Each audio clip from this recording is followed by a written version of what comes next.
Good morning, students. Today we are going to learn about bookkeeping and accountancy. आज आपण bookkeeping and accountancy हा घटक अभ्यास करणार आहोत. 11th स्टँडर्डचा हा अभ्यासक्रम आपण लर्न करणार आहोत. ॲक्च्युली 11वी हा बेस आहे. मग तुम्ही फ्युचरमध्ये बी.कॉम करणार असाल, एम.कॉम करणार असाल किंवा जो टॅली हा जो भाग आहे म्हणजे टॅली ERP9 तो भाग जर आपल्याला समजून घ्यायचा असेल, शिकायचा असेल तर बुककीपिंग अँड अकाउंटन्सी हा भाग समजून घेणं आवश्यक आहे. Without basic knowledge of bookkeeping and accountancy you can not learn account. तर आपल्याला अकाउंट शिकायचं असेल तर मग ते BBA असेल, BFT असेल, BCA असेल, अशा अनेक कोर्सेसमध्ये तुम्हाला हा भाग कंपल्सरी शिकवला जातो, बुककीपिंग अँड अकाउंटन्सी. तर तुम्ही मॅनेजर असाल किंवा आणखीन कोणी असाल, आपल्याला बुककीपिंग हा भाग समजणं खूप गरजेचं आहे आणि कशाप्रकारे आपले बुक्स ऑफ अकाउंट मेंटेन केले जातात हा भाग समजून घेणं आवश्यक आहे. तर चला आपण थोडक्यात अगोदर तुम्ही असं समजून चला की 11वी म्हणजे हा फाउंडेशन आहे. ज्याप्रमाणे एखादी बिल्डिंग असते त्या त्या बिल्डिंगची जी काही म्हणजे पूर्ण जे काही एकूण त्याची हाईट किती असेल, त्याची एकूण विड्थ किती असेल, ह्या सर्व गोष्टी डिटरमाइन कशावर असतात, त्याच्या बेसवर. फाउंडेशन कसं आहे, तर फाउंडेशन हा भाग खूप महत्त्वाचा आहे. त्याचप्रमाणे काही स्टुडंट्सला CA करायचं असतं तर त्यांच्यासाठी सुद्धा एकदा का तुम्ही हा बेस पूर्णपणे चांगल्या प्रकारे लर्न केलात तर तुम्हाला पुढील कोणताही कोर्स कॉमर्स फील्डमधला कोणताही अकाउंटचा कोर्स करणं खूप सोपं असणार आहे. इवन मी टॅली ERP9 ओरिजिनल लायसन्स कॉपीच्या आधारे मुलांना शिकवत असतो. तर हा भाग आपण समजून घ्या म्हणजे जेणेकरून तुम्हाला फ्युचरमध्ये काहीही अडचण येणार नाही. तर आपण इंट्रोडक्शन बघूया पहिल्यांदा. या ठिकाणी एकूण 10 टॉपिक्स आहेत. आपण 11वीच्या दृष्टिकोनातून ह्या व्हिडिओ मोस्टली आपण तयार करीत आहोत.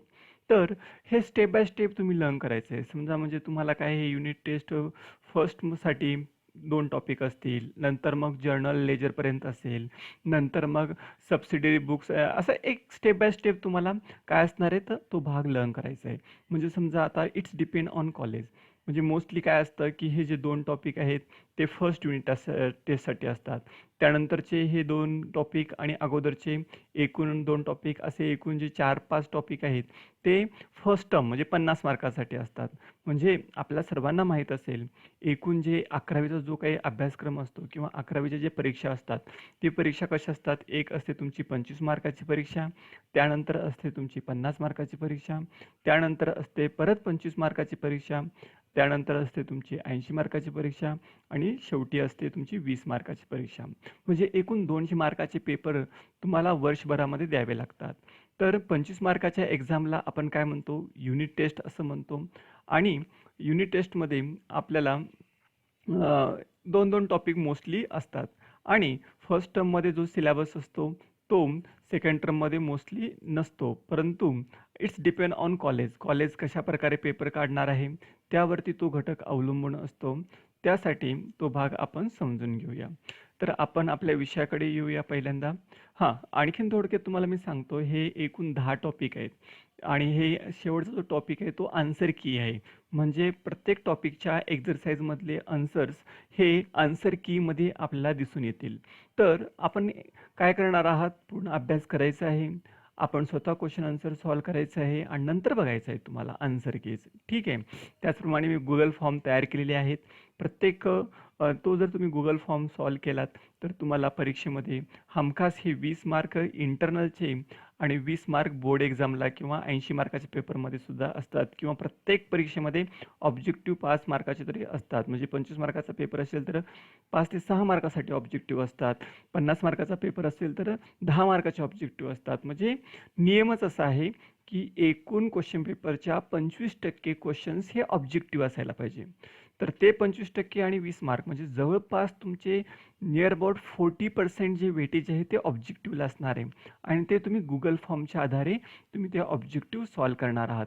तर आपण बघूया एक एक टॉपिक अगदी स्टेप बाय स्टेप तुम्ही लर्न करणार आहात आणि तुम्ही असं समजून चला की जणू काही मी तुमच्या समोरच आहे आणि मी तुम्हाला शिकवत आहे. आणि आपण काय करणार आहोत नंतर, ॲक्च्युली ही सिरीज बनवण्याचा उद्देश असा आहे की ऑनलाईन एज्युकेशन आपलं चालू आहे आणि यामध्ये बरेच स्टुडंट्स काय की रिमोट एरियामध्ये राहतात. नेटवर्कचा खूप प्रॉब्लेम असतो, रेंज नसते किंवा काही मुलांकडे मोबाईल नाही आहे. त्यामुळे आपण काय करतो आहोत, हे व्हिडिओ सीरीज बनवत आहोत, जेणेकरून मुलांना घरी बसून अभ्यास करता येईल आणि कोणाचंही शैक्षणिक नुकसान होता कामा नये. तर एक आयडियल टीचर बनण्याचा मी खूप प्रयत्न करत आहे, जेणेकरून तुम्ही जर फॉलो केलात तर you will also become one of the best student. Okay, now आता आपण एक एक घटक बघूया आणि त्यानंतर लर्न करूया. Introduction to bookkeeping and accountancy म्हणजे आपला जो सब्जेक्ट आहे तो दोन पार्टमध्ये डिवाइड केलेला आहे. एक आहे बुक कीपिंग आणि दुसरा आहे अकाउंटन्सी. ठीक आहे, तर what is the difference between book keeping and accountancy, तो पण भाग आपण लर्न करणार आहोत.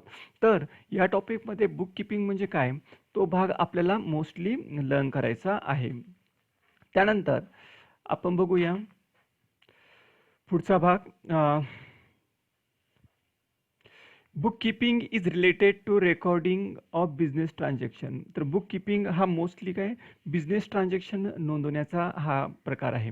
तर मी तुम्हाला एक सांगणार आहे की ॲक्च्युली याचं मराठी मीडियमचं सुद्धा बुक अवेलेबल आहे. तर तुम्ही मराठी बुक्ससुद्धा रेफर करू शकता. पण ॲक्च्युली मराठी आणि इंग्लिश यामध्ये खूप काही गोष्टी कन्फ्यूज होतात. त्यामुळे जर माझे लेक्चर अटेंड केलात तर तुम्हाला मराठी मीडियमचं बुकसुद्धा रीड करण्याची गरज नाही आहे. So book keeping is related with recording of business transaction. बघा, बुक कीपिंगचा जो मेन उद्देश आहे किंवा bookkeeping why we prepare, because of we are when we have to record or business transaction. आपल्या बिझनेसचे जे ट्रान्झॅक्शन असतात त्या ट्रान्झॅक्शनची नोंद करण्यासाठी आपण बुक कीपिंग करतो. आता ट्रान्झॅक्शन म्हणजे काय, तर ट्रान्झॅक्शन म्हणजे काय व्यवहार. व्यवहार म्हणजे काय, जेव्हा एखाद्या वस्तू आपण खरेदी करतो, विक्री करतो, खरेदी केल्यानंतर त्यांना आपण पैसे देतो, विक्री केलं तर समोरच्या व्यक्तीकडून पैसे घेतो. So this is called transaction. आपण ट्रान्झॅक्शन म्हणजे काय तो पण भाग बघणार आहोत आणि ट्रान्झॅक्शनचे प्रकार किती असतात तो पण भाग बघणार आहोत. So book keeping is mostly related to recording of business transaction. आपण बिझनेस ट्रान्झॅक्शन ठेवत असतो. Business enterprise and other organization deals in activities which involve exchange of money or money's worth. तर बघा, आता याच्यामध्ये सगळ्यात महत्त्वाचा जो भाग कोणता असेल तो आहे तुमचा मनी ऑर मनीज वर्थ. म्हणजे का, तर आपण अशा ट्रान्झॅक्शनची नोंद करतो money or money's worth. Money or money's worth म्हणजेच काय की we have to record only those transaction which is related to money. आपण फक्त पैशाशी संबंधित ट्रान्झॅक्शनची नोंद करत असतो. Those transactions we are not going to record in our books of account which is not related to money. जे व्यवहार पैशासंबंधी नाहीत त्या व्यवहाराची नोंद आपण करणार नाही. म्हणजे only financial transaction we are going to show in our books of account. फक्त आपण आर्थिक व्यवहारच आपल्या बुक्स ऑफ अकाउंटमध्ये दाखवणार आहोत. So all these activities are recorded for the purpose of taking important decision. तर आपण हे सर्व कशासाठी करतो, so we have to take number of decision. आता डिसिजन म्हणजे काय, निर्णय. निर्णय म्हणजे काय, when we are going to choose any one option out of two or so many option. आपल्याकडे अनेक पर्याय असतात, त्या पर्यायापैकी जेव्हा आपण एखादा पर्याय निवडतो त्याला आपण काय म्हणतो, डिसिजन असं म्हणतो. तर डिसिजन घेत असताना so we have to take decision. For example आता असं आपले स्टेट गव्हर्नमेंट आणि सेंट्रल गव्हर्नमेंट काय डिसिजन घेतलेलं आहे की वर्क फ्रॉम होम किंवा ऑनलाईन एज्युकेशन.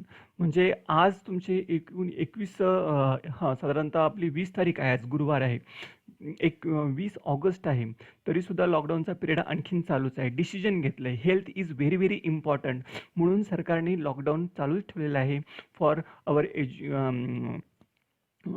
काय म्हणू आपण त्याला, शैक्षणिक संस्था त्यांनी बंद ठेवलेले आहेत, कारण का हेल्थ इश्यूज असतात म्हणून. ठीक आहे, तो डिसिजन म्हणजे मी तुम्हाला हा एक उदाहरण देऊन सांगतोय. So we have to take number of decision related to our business. आपल्या बिझनेसशी संबंधित आपल्याला डिसिजन्स घ्यावे लागतात.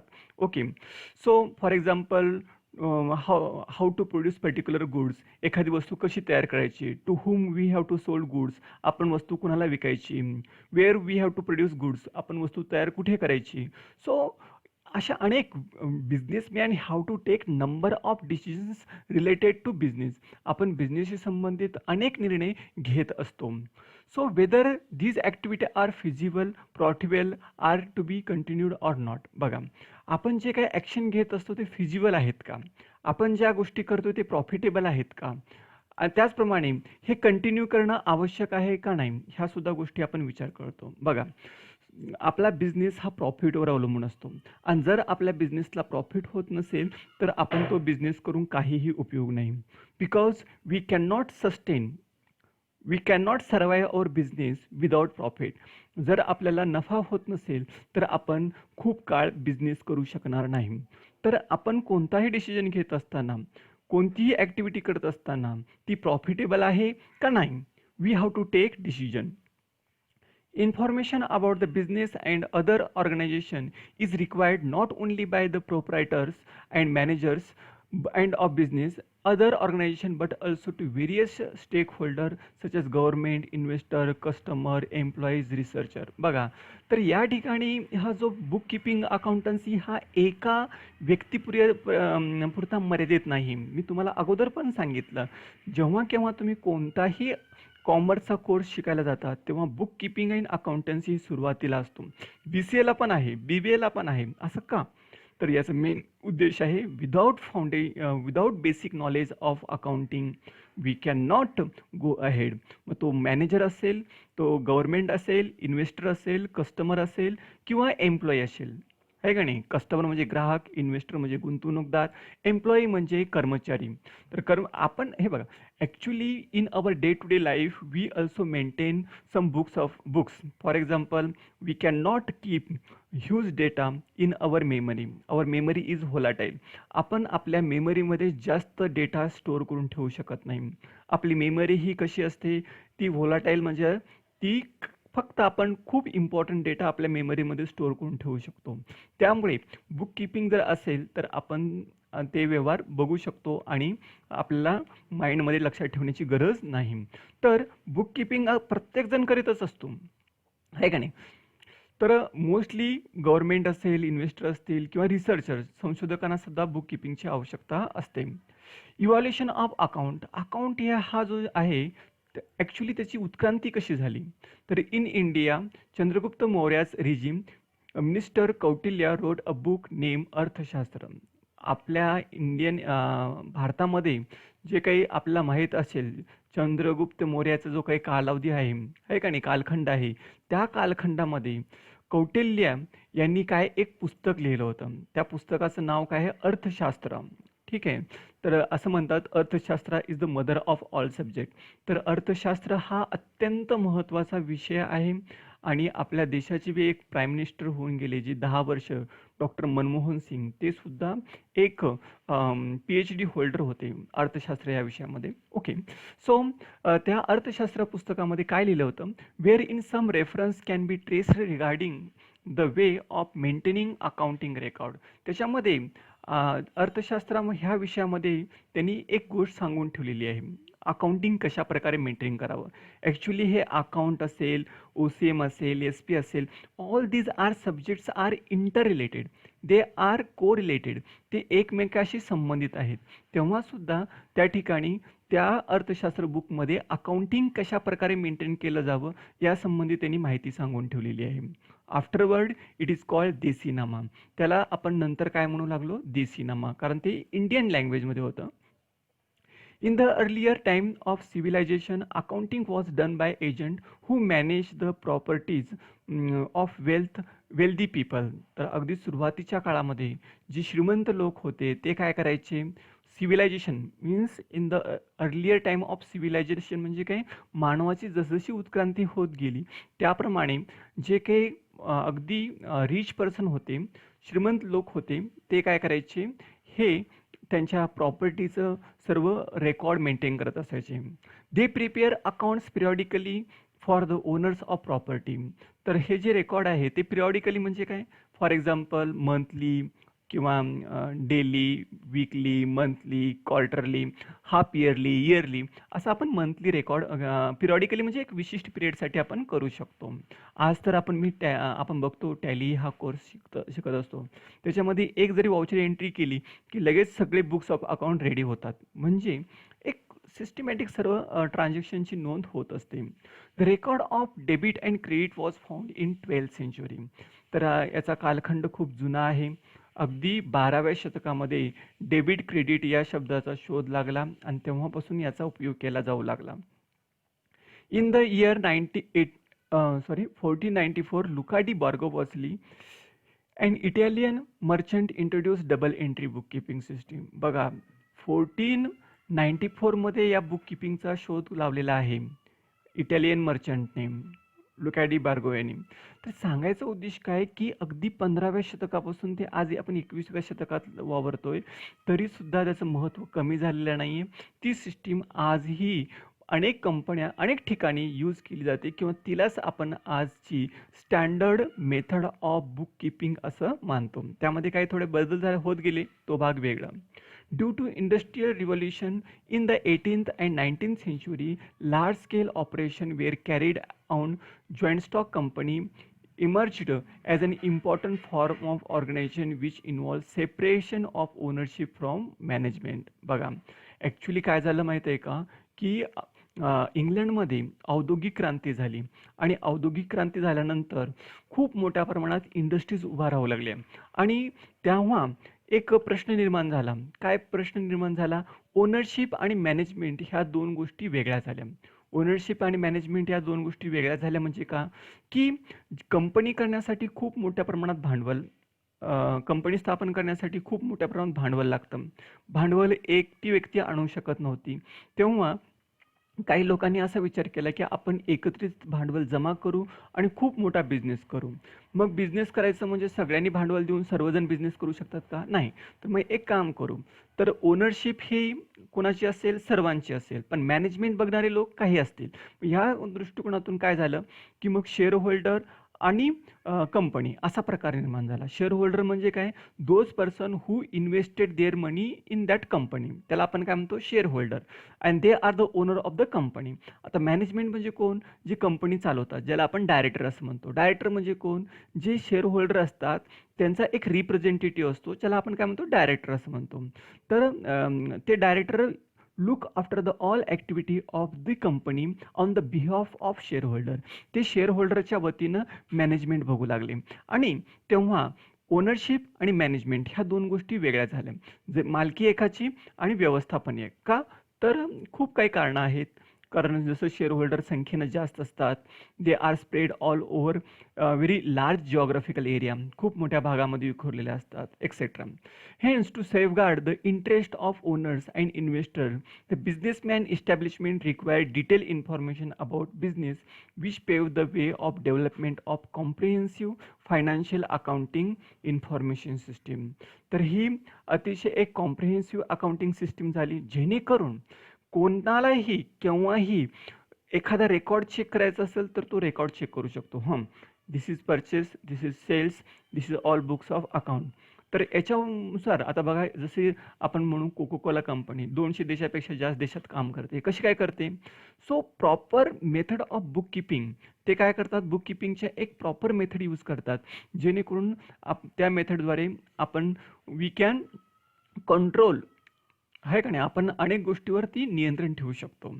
In the 20th century the need for analysis of financial information for managerial decision making cause emergence of management accounting separate branch of accounting. बघा, अकाउंटिंगमध्ये सुद्धा खूप ब्रँचेस आहेत, जसं कॉस्ट अकाउंटिंग आहे, मॅनेजमेंट अकाउंटिंग आहे का नाही.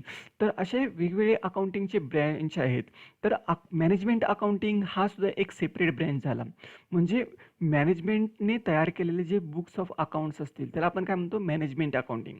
और in other words we can take managerial decision when we are going to prepare some books of account, that is called managerial accounting.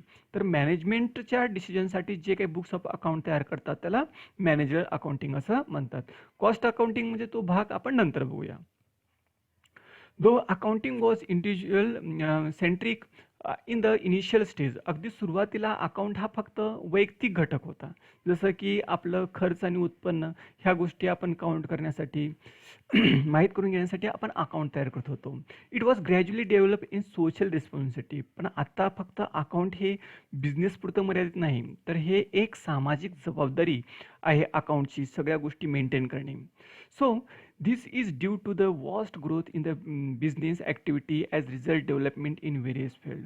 तर बघा या अकाउंटिंग फील्डमध्ये खूप मोठ्या प्रमाणात डेव्हलपमेंट झालेली आहे. त्यामुळे या ठिकाणी सोशल रिस्पॉन्सिबिलिटी अकाउंटिंग हे नवीन एक शाखा निर्माण झालेली आहे. This accounting has become inevitable in modern business of world. तर हा एक अपर्यायी म्हणजे अनिवार्य घटक झालेला आहे.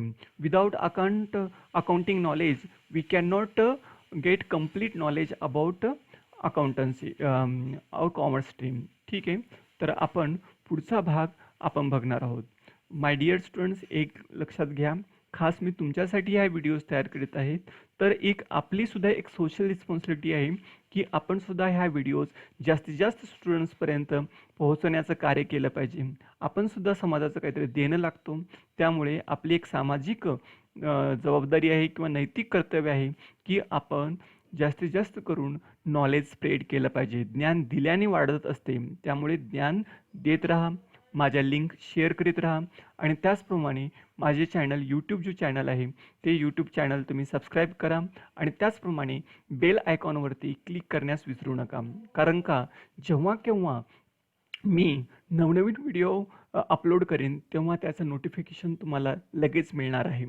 मग ते टॅली संबंधी व्हिडिओज असतील, इयत्ता 11वी संबंधी असतील, 12वी संबंधी असतील, मराठी मीडियम असेल, इंग्लिश मीडियम असेल, असे अनेक विषय मी हँडल करीत असतो. ठीक आहे.